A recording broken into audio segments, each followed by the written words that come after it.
Hello friend, good morning. তোমরা কেমন আছো? আশা করছি তোমরা সবাই ভালো আছো, আমিও ভালো আছি। আমার চ্যানেলে তোমাদের সবাইকে স্বাগত। তো আজকে খুব সকাল সকাল বেরিয়ে যাচ্ছি ঘুরতে। কোথায় যাচ্ছি? যারা জলপাইগুড়িতে থাকো তারা নিশ্চয়ই চেনো গাজলডোবা ব্যারেজ, সবাই জানো আর সবাই চেনো যারা জলপাইগুড়িতে, আর যারা ঘুরতে গেছে ওখানে তারা সবাই চেনো। তো সকাল সকাল বেরিয়ে পড়লাম সবাই মিলে। এই দেখো আমার ছেলে আবার দুষ্টুমি করছিল, ওর বড় মাসিমণির কাছে আর ওর দিদুনের কাছে বসেছিল। আর এবার আমরা বাড়ি থেকে বেরিয়ে গেছি। আমাদের বাড়ি থেকে বেরিয়ে একটা বাঁধ আছে, সেই বাঁধ পার করে তারপর তারপর চলো এই দেখো এই বাঁধের এখানে এসে নামতে হয়েছে, নেমে আবার ঠেলে ঠেলে তুলতে হচ্ছে টোটোটাকে, নাহলে বাঁধটা অনেকটাই উঁচু আর যার জন্য ঠেলে তুলতে হচ্ছিলো। এতগুলো লোক যেহেতু সব একদম সব রোগা রোগা তো আমরা, তাই আবার টোটো থেকে নেমে ঠেলে তুলতে হচ্ছিলো। তো তারপর আমরা যাচ্ছিলাম ঘুরতে। চলো সঙ্গে থাকো ভিডিওটা। আর কোথায় কোথায় যাচ্ছি, কি কেনাকাটা করছি, আর বেশিরভাগ সময় হয়তো করতে পারবো না, ছেলে নিয়ে ব্যস্ত থাকবো, যার জন্য আর কিছু বললে লাভ নেই ওটা নিয়ে। তো এই দেখো আবার উঠে চলে এসেছি। এবার আমরা এই মাঝে টোটোটাকে দাঁড় করিয়ে কিছুটা খাবার টাবার কিনে নিয়ে তারপর যাবো। যেহেতু ওখানে আর দোকানপাট সব অনেক রয়েছে, কিন্তু ওখানে জিনিসের দাম অনেকটাই বেশি। তো আমরা আবার খাবার দাবার কিনে নিয়ে টোটো করে বেরিয়ে গেলাম। আর এই যে যাওয়ার পথে মানে চা পাতা বাগানগুলো দেখে খুবই ভালো লাগছিলো, তো মাঝখানে সেটা তুলে ধরলাম। আর যেহেতু উত্তরবঙ্গ বলে কথা, তো উত্তরবঙ্গে চা পাতা থাকবে না, মানে চা পাতা বাগান থাকবে না, সেটা একদম অপ্রিয় কথা। আর খুবই ভালো লাগে চা পাতা বাগান দেখতে। আর দেখো তার মাঝখানে আমার ছেলে চশমা নিয়ে আবার সেটা পড়ছিল, সেটা তো তোমাদেরকে দেখালাম।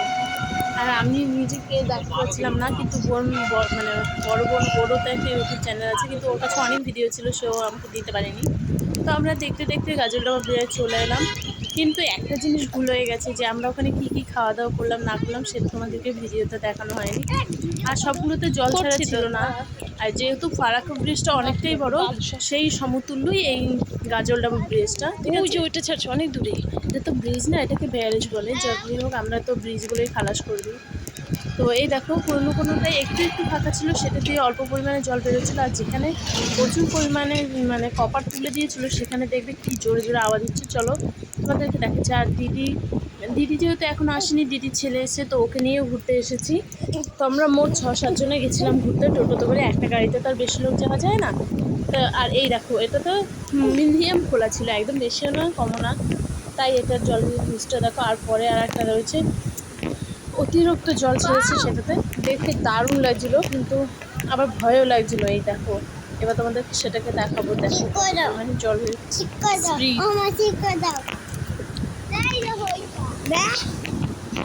মাথা ঘুরছে।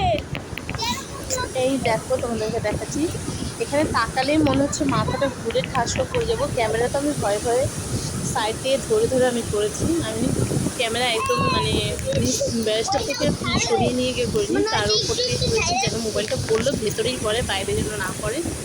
সবাই বলছিল দেখিস মোবাইলটা যেন ভেতরে না পড়ে যায়, পড়ে গেলে কিন্তু সব তোর ভিডিও সব নষ্ট হয়ে যাবে, আর মোবাইলটা জীবনে কোনো দিন পাবিনি না।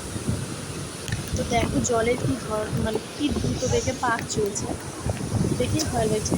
তোমাদের সঙ্গে শেয়ার করলাম। আর কী খেলাম কি না খেলাম ওটা ভিডিওতে দেখা যায়নি, আর যতটা পেরেছি ততটা ভিডিওতে এনেছি। আর যথাসাধ্য চেষ্টা করেছি, কারণ ওদেরও একটা চ্যানেল ছিল, ওদেরও ক্যামেরা মাঝে মাঝে ধরে দিতে হচ্ছিলো, আর অনেক ছবি তুলেছি অনেক।